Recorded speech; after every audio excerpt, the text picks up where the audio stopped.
Thank you very much, Mr. President. Ladies and gentlemen, good evening. Assalamu alaikum. Lovely to see you all here tonight. We are having a very entertaining night, are we not, with some very interesting things being said from the other side of the house tonight. Let me begin by saying, as a Muslim, as a representative of Islam, I would consider myself an ambassador for Islam, a believer in Islam, a follower of Islam and its prophet. So in that capacity, let me begin by apologizing to Anne-Marie for the Bali bombings. I apologize for the role of my religion and me and my people, for the killing of Theo van Gogh, for 7/7. Yes, that was all of us. That was Islam, that was Muslims, that was the Quran. I mean, astonishing claims to make in the very first speech tonight, on a day like today, where the Conservative Prime Minister of the United Kingdom is having to come out and point out that these kind of views are anathema. And I believe you're trying to stand for the Labour Party to become an MP in Brighton. If you do, and you make these comments, I'm guessing you'll have the whip withdrawn from you, but then again, UKIP's on the rise, they'll take you, the BNP, they might have something to say about your views. This is what Mehdi Hassan always does. By the way, just on a factual point, since we heard a lot about the second speaker, about how backward we Muslims all are, on a factual point, you said that Islam was born in Saudi Arabia. Islam was born in 610 AD. Saudi Arabia was born in 1932 AD. So you were only 1,322 years off. Not bad? Not bad start there. Talking of maths, by the way, a man named Al-Khwarizmi was one of the greatest mathematicians of all time, a Muslim, worked in the golden age of Islam. He's the guy who came up with not just algebra, but algorithms. Without algorithms, you wouldn't have laptops. Without laptops, Daniel Johnson tonight wouldn't have been able to print out his speech in which he came to berate us Muslims for holding back the advance and intellectual achievements of the West, which all happened without any contribution from anyone else other than the Judeo-Christian people of Europe. In fact, Daniel David Levering, the author of the Pulitzer Prize-winning historian and author of The Golden Crucible, points out that there would be no Renaissance, there would be no Reformation in Europe without the role played by Ibn Sina and Ibn Rushd and some of the great Muslim theologians, philosophers, scientists in bringing Greek texts to Europe. As for this being our university, I will leave that to the imagination as to who is our and who is there. I studied here too. An astonishing set of speeches so far making this case tonight. A mixture of just cherry-picked quotes, facts and figures, self-serving, selective, a farrago of distortions, misrepresentations, misinterpretations, misquotations. Daniel talked about my article in the New Statesman, which got me a lot of flack, where I talked about the anti-Semitism that is prevalent in some parts of the Muslim community, which indeed it is.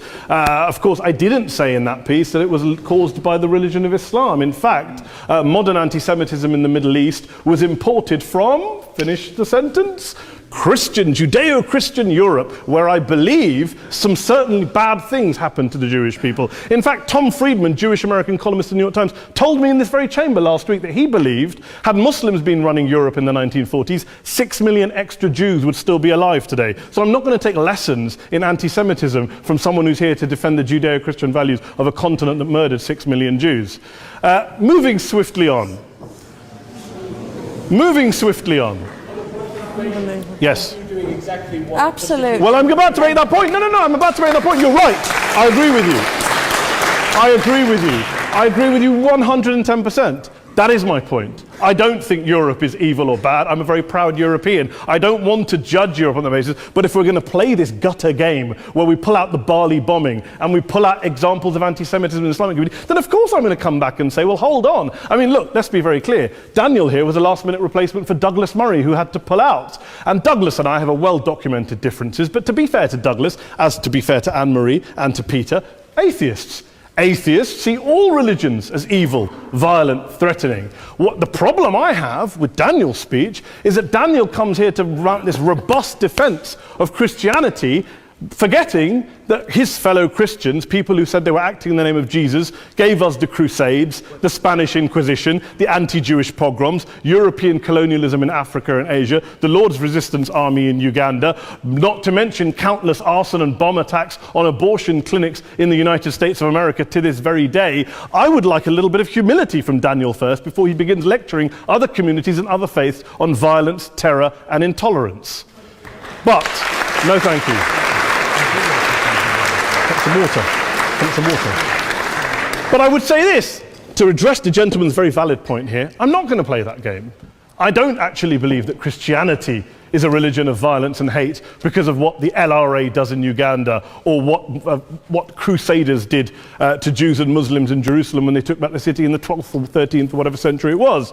I believe that Christianity, like Islam, like pretty much every mainstream religion, is based on love and compassion and faith. I do follow a religion in which 113 out of the 114 chapters of the Quran begins by introducing the God of Islam as a God of mercy and compassion. I would not have it any other way. I don't follow a religion which introduces my God to me as a God of war, as some kind of Greek God of wrath, as a God of hate and injustice. Not at all. As Adam pointed out, you go through the Quran and you see the mercy and the love and the justice. And yes, you have verses that refer to warfare and violence. Of course it does. This is not a motion about pacifism. I'm not here to argue that Islam is a pacifistic faith. It is not. Islam allows military action, violence in certain limited contexts. And yes, a minority of Muslims do take it out of that context. But is it religious? We talked about Woolwich. Daniel and Anne-Marie have suggested that it's definitely religion that's behind all of this. Well, actually, what I find so amusing tonight is we're having a debate about Islam. And the opposition tonight have come forward. We have a graduate in law, a graduate in modern history, a graduate in chemistry. And, you know, I admire all of their intellects and their abilities, but we don't have anyone who's actually an expert on Islam, a scholar of Islam, a historian of Islam, a speaker of Arabic, even a terrorism expert or a security expert or a pollster, let alone to talk about what Muslims believe or think. Instead, we have people coming here, putting forward these views, putting forward these sweeping opinions. Listen to Professor Robert Pape of the University of Chicago, one of America's leading terrorism experts, who, unlike our esteemed opposition tonight, studied every single case of suicide terrorism between 1980 and 2005, 315 cases in total. And he concluded, and I quote, "There is little connection between suicide terrorism and Islamic fundamentalism or any of the world's religions. Rather, what nearly all suicide terrorist attacks have in common is a specific secular and strategic goal to compel modern democracies to withdraw military forces from territory that the terrorists consider to be their homeland." And the irony is, when we talk about terrorism, the irony is that the opposition and the Muslim terrorists, the Al-Qaeda types, actually have one thing in common. Because they both believe that Islam is a warlike, violent religion. They both agree on that. They have everything in common. Osama bin Laden would be nodding along to everything he's heard tonight from the opposition side. He agrees with them. The problem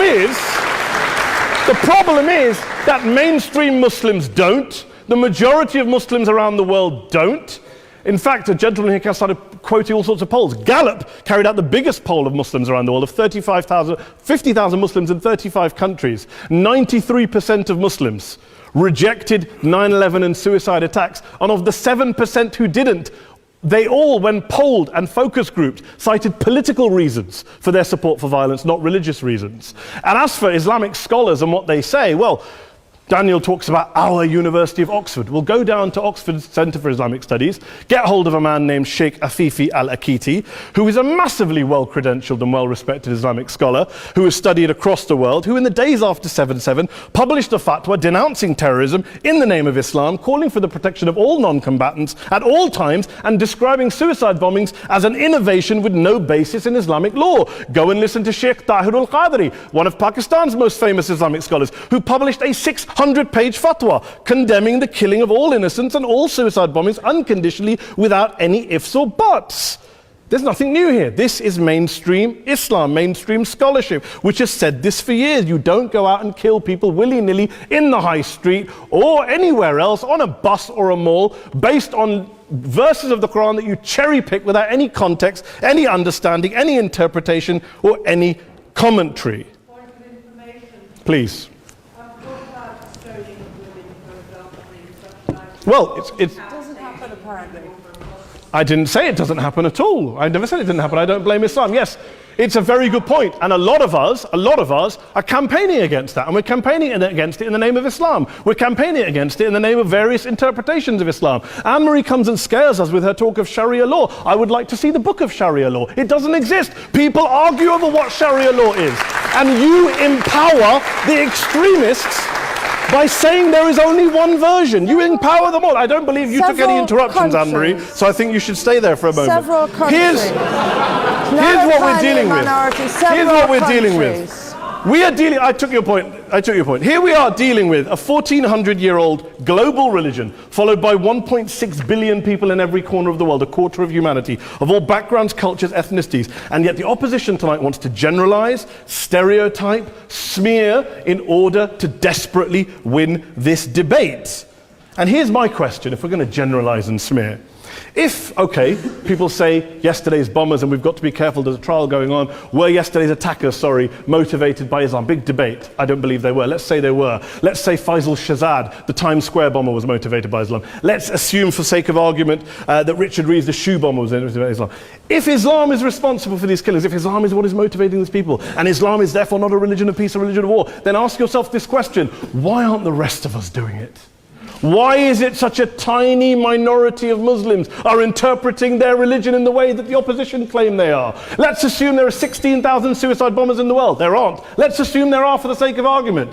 That's 0.001% of the Muslim population globally. What about the other 99.99% of Muslims who the opposition tonight either ignore or smear? The reality is that the rest of us aren't blowing ourselves up tonight. The reality is that the opposition came here tonight not worried about the fact that me and Adam might pull open our jackets and blow ourselves up tonight because we're followers of a warlike warrior religion which wants to take over Europe and Daniel's university. The issue is this. The issue is this. Unless the opposition can tell us tonight, and Peter Atkins is here, one of our great atheist intellectuals, can tell us tonight, can answer this question tonight: why don't the vast majority of Muslims around the world behave as violently and aggressively as a tiny minority of politically motivated extremists? Then they might as well give up and stop pretending they have anything relevant to say about Islam or Muslims as a whole. Ladies and gentlemen, let me just say this to you. Think about what the opposite of this motion is.